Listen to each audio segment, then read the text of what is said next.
Welcome into the Arrowhead Addict halftime show, the first of the season, and it is a mixed bag. I'm Sterling Holmes Price Carter. Price. Initial takeaways. It's been a game of lack of execution, I think, on both teams. I think both teams feel like they probably left quite a few points on the table out there.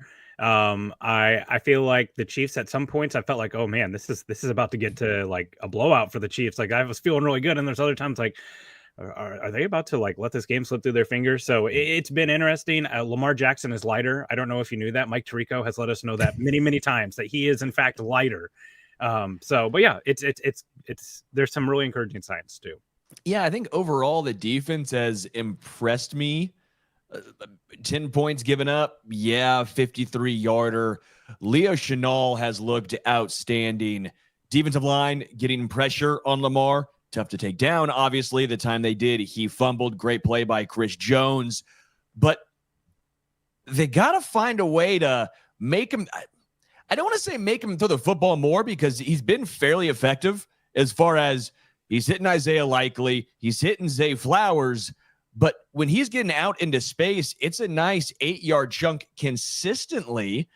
How would you try and go up against Lamar Jackson? Because quite frankly, they've stuffed Derrick Henry the majority of his carries. Yeah, one of the things I feel like the Chiefs have done consistently well against Lamar Jackson in his career is that they don't give him the escape hatch up the middle. Some of Lamar Jackson's best runs in his career have all come actually up the gut, where he's, as drops back as a passer, then has a lane up the middle, and then there's just green grass in front of him. That integrity hasn't been there as much. I've also noticed that Chris Jones has been lined up at edge quite a bit in this game. Surprisingly enough, like he's had quite a few rushes up against Ronnie Stanley, who's like probably the best. I don't know, Tyler Linderbaum's really good, the center too, but they've been lining him head up over Stanley, who's one of the better players on the offensive line, instead of Rosengarten or McCary, some of the lesser experience, or the two new guards like Voorhees. So it's been interesting. They kind of need to keep that integrity inside the rush lanes there on the inside. He can beat you around the edge, but you feel better about the Chiefs secondary and linebackers being able to close out there on the edge, which he's hurt them both ways. But I think that's probably one thing, the Lamar Jackson scrambles, you'll take those over the big explosive plays, which they've done a pretty good job of limiting. It is very obvious to me that it is Zay Flowers, and that's really the only player that really scares them in the passing game. The tight ends are good, but Aguilar, Bateman, they haven't been a factor at all. Yeah. Offensively, the start was electric. I mean, I'm sitting here going, this is why I ripped the over. The Chiefs are about to go back, turn the clock back to 2019 offensively. And early on, they did. What has really killed them was, one, a horrible interception. I mean, Mahomes, I don't know what he saw there. I know he couldn't step up in the pocket, but I really didn't see what he saw there. But getting the ball to Worthy has been awesome. Getting the ball to Rice has been awesome. But there has been a few drops. Kelsey had a big one. I know people are going to look at that Juju Smith-Schuster one. That was a tough catch. That's one that you hope he brings down. But if he makes that catch, I think we're all sitting here going, how did he make that? What has your takeaway been so far on the offense? Yeah, just like you, about probably 10, 12 plays into the second offensive series total for the game, I was like, wow, like this is everything we hoped it was and more. They were passing the ball so effectively. The ball was just zipping to Rashee Rice, and he just had tons of green grass. I was like, man, they're doing this without Hollywood Brown, and Travis Kelce doesn't have a target yet. Like, this is exciting. And then it really just kind of started to sputter. And I think a couple of things there are like you're missing probably what was your top target wide receiver. Whether, Rashee Rice obviously is that too, but Hollywood Brown missing is obviously going to be a factor. You're seeing a lot more of Juju Smith-Schuster than I thought we would. Like, I've seen him on the field quite a bit. And also, I think we saw Kingsley Suamataia. He had a rookie left tackle moment. Honestly, he hasn't been that noticeable, but David Ojabo got him really good there. So that was a moment there. And then we saw some vintage Juwan Taylor false starts. I mean, it's just been execution. Pacheco probably walks in for that touchdown on that wheel route, which was something that was so exciting because it's like, oh, this is a part of his game that he really that looked like one of those Kareem Hunt plays that they used to do, but dropped it like that touchdown, that sequence there. It really felt like the Chiefs had an opportunity to go up 14, up 14-7. Kick the field goal there. And they really lucked out too, right? Because like Justin Tucker misses a kick, and that almost never happens. It was a 53-yarder, so a tough kick, but they could easily be 14-13, or sorry, yeah, they could be tied instead of 13-10, which they are right now. Yeah, I love the play call from Andy. He's already had a couple play calls that I really, really enjoy. I love what they've done with Rashee Rice. Rashee Rice has been cooking over the middle of the field. Yes, The yeah. RPO first play of the game was lovely, but just getting him in space as that power slot, lining him up with Roquan Smith. And Roquan's one of the better linebackers Oh, in yeah. football, but he just cooked Roquan. Rashee Rice has been great. You can see the tackles for and quite frankly, just the offensive line for the Ravens, they're rattled. I know Harbaugh's sitting here yelling, saying you got to call it both ways, but you're looking on the TV. It's clear to see.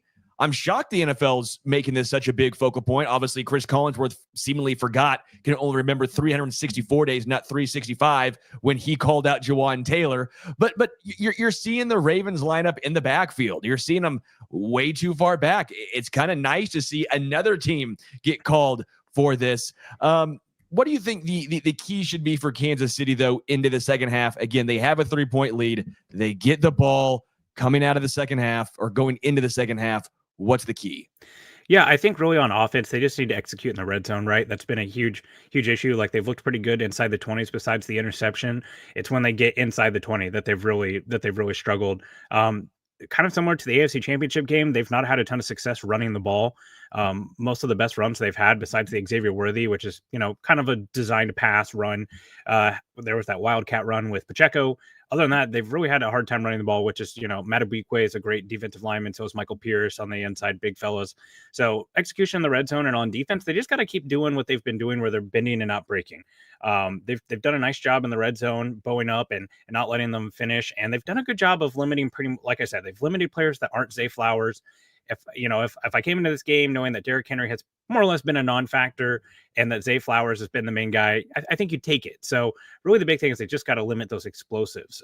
You can't have Lamar Jackson ripping off 30, 40-yard runs. To me, it just really feels like a week one game.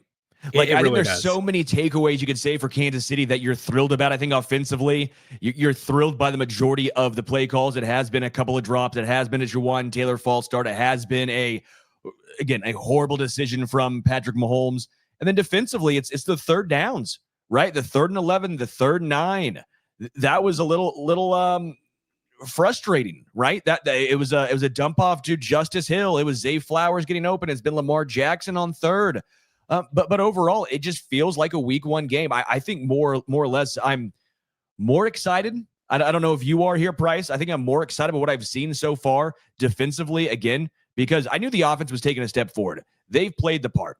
But defensively, I think, again, outside of a couple of broken 3rd downs, Leo Chenal has been a massive X factor for me, and the Chiefs need him. With the loss of Willie Gay Jr., someone was going to have to step up, and Leo has been that guy. Something that I was a little concerned about with this game is just the lack of depth along the interior defensive line. It's basically Chris Jones and a bunch of guys, right? We love Mike Pennell, but he's basically been an after Thanksgiving player for the Chiefs the last couple of Super Bowls he's been a part of, and now he's playing a full season. Tershawn Wharton really flashed nicely down in the red zone this last trip down there for the Ravens. He had some nice pass rush moves. I honestly thought it was Chris Jones when I first saw it. I thought the Chiefs play base defense really well. They play base defense at one of the highest rates in the NFL, and that's your package. It's going to have Nick Bolton, Leo Chenal, and Drew Tranquill on the field. And that's how they counter the run defense or the run offense really well, because that's what the Ravens want to do. They want to get your least athletic players on the field to defend the run and then pass the ball out of those formations or run Lamar Jackson. So they've done a really nice job of countering that. I still question a little bit, like, what is this going to look like next week when you've got the Bengals coming to town who have 2 to 3 really good pass catchers, where Justin Watson and Josh Williams are going to be tested a little bit more. And we saw Jalen Watson, part of the reason why they got the touchdown they did is because he had a DPI on Zay Flowers where he kind of got out over a ski. So It'll be interesting to see how that goes. But for right now, I think they've always done a really good job at defending the Ravens. The only time they didn't was that loss in Baltimore. And that was a very old defense that was, Dan Sorensen and Tyrann Mathieu and Anthony Hitchens, like the last season he ever played in the NFL. So they've done a nice job. I want to give a big shout out to Raymond. Always appreciate you, Raymond Chandler.